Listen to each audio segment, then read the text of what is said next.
Good afternoon, everyone. Looking to next year, Ukraine only going to plant 50% of its wheat. EU corn down 25%, smallest in 15-year crop. Ukrainian grain cargoes heading outbound. Top markets for corn, who's not going to get it? Who's going to pay more for it? All fertilizer prices up, even from last year. Pizzaflation is what they call that. Looking at a Starfort map here, 1701 Italy.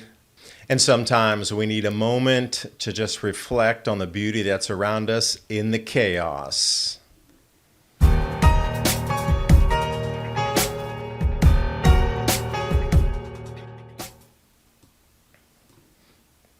Let's talk China. Look how cold it is already.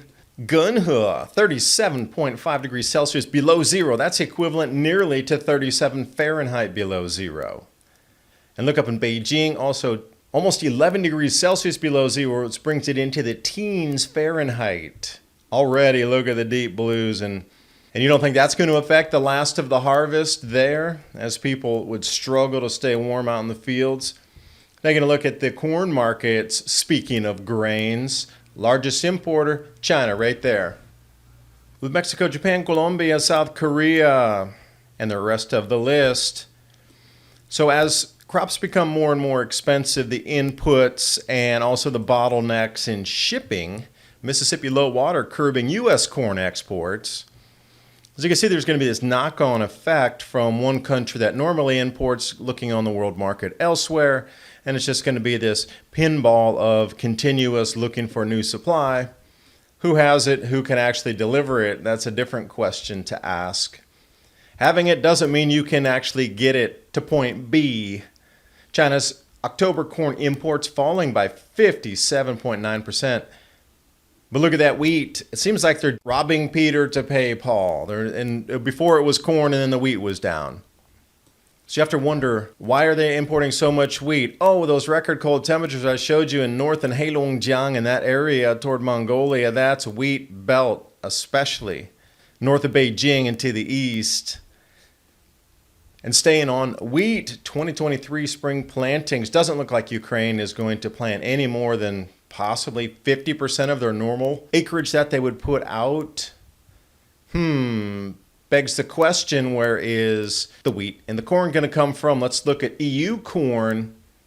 They have to import because they lost 25% of their crop this year, lowest in 15 years. Now, there's a lot of stranded corn still out there, but it will be harvested maybe this year, maybe next year, and we'll finally get an entire tally. I bet it would trend up toward 30+% at the end when they do book it into the silos. And now you can start to see that this shell game of supply is ongoing as we speak.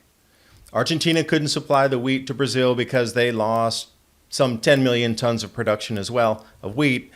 So Brazil's out there in the world market looking for 1.5 million tons of wheat they could not get from their next door neighbor. And now China needs to get corn from the U.S. but can't get its full supply there. So it's either cutting the imports or going down, looking at Brazil. Upping the wheat exports, imports, it's a juggling game now. So how much wheat and corn is there in the northern hemisphere? Because we know right now that there's a lot of water vapor in the southern hemisphere affecting crops, the planting, moisture patterns. And it looks like in the upper atmosphere there's a lot of particulates blocking sunlight. So you see it's on right now. So how is this going to play out? Through the end of the year, you're going to start to see more price rises. And before we start, just a quick word from our sponsor. Wall Street's fear gauge is flashing a warning that stocks could fall off a cliff. The Fed's fight against inflation is crashing stocks and real estate. Billionaire economists agree on two things. We're heading towards a lost decade for the stock market, and investors need to buy gold. Goldman Sachs sees a scenario where gold prices rally sharply to $2,250 an ounce.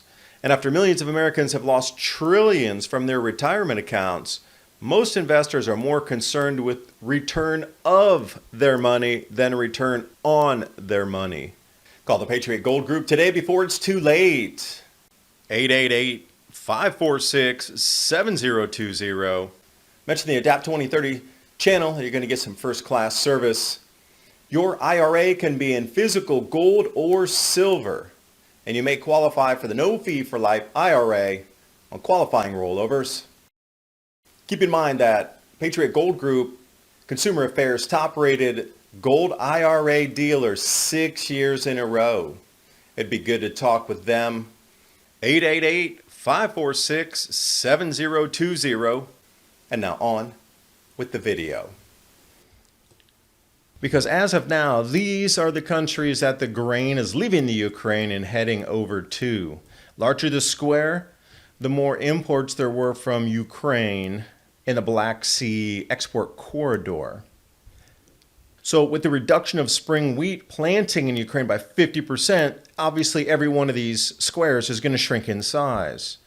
They will absolutely need the same imports from different countries, and now where do they go? And like I say, the shell game will continue as the constriction amplifies.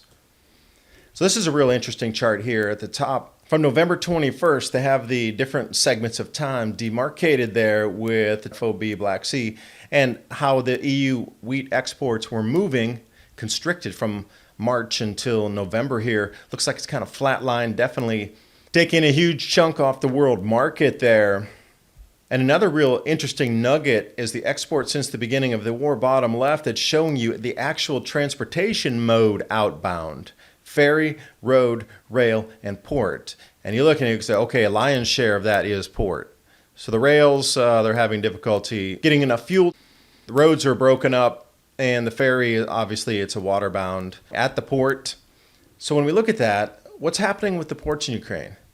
What's happening with the electrical supply to the ports in Ukraine is more the proper question to ask. And the chart on the right at the bottom, total exports by grain type. So that category of wheat is absolutely going to shrink as we move into next year because they've already said publicly, Minister of Agriculture for Ukraine, they will not plant to the levels they had before. And then we add in here, this is off the USDA market news, November 18th, change from even last week up, but generally over the entire season and the year up and up as well. Doesn't matter if it's anhydrous ammonia, which they're going to pre-season the fields with, or any other fertilizers that they might need. Potash, urea are the two big ones, up and up. And the fuel. Then you can't tell me that our food prices will drop anytime soon with all these other escalating bottlenecks in the actual physical supply of grains making it across the planet. And now all the farm inputs to even grow those grains that are having problem moving through the supply chain. They're going to have the same supply chain issues going into to deliver those farm inputs with the price up.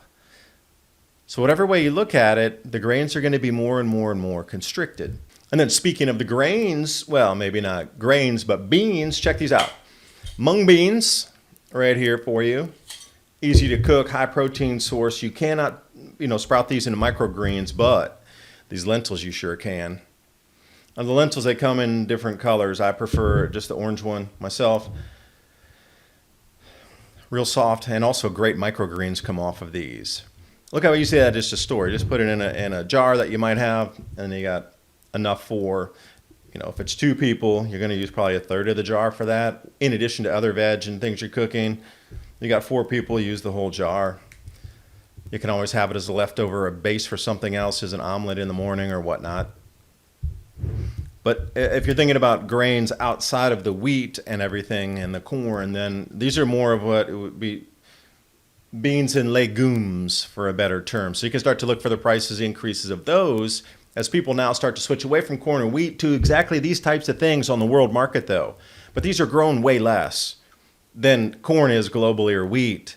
So when they're coming into these secondaries, which would be millet, sorghum, amaranth, these types of lentils and beans, you're going to watch those prices start really ramping up as well, because the entire world will be looking right at that as a secondary substitution if they can't get into the corn and the wheat become too expensive. And staying on the buyer theme again, this will give you a good indication of where problems will arise first in which countries when their food becomes too expensive, as these countries now will vie price-wise for supply that is becoming more and more limited on the planet. Top buyers of Brazilian corn China has to be in there, obviously the rest of the world, but you look at how much the rest of the world is, but then you have the major importers, Iran, Spain, Egypt, Japan, and South Korea. Now, where would have a problem first if they're not able to import the food?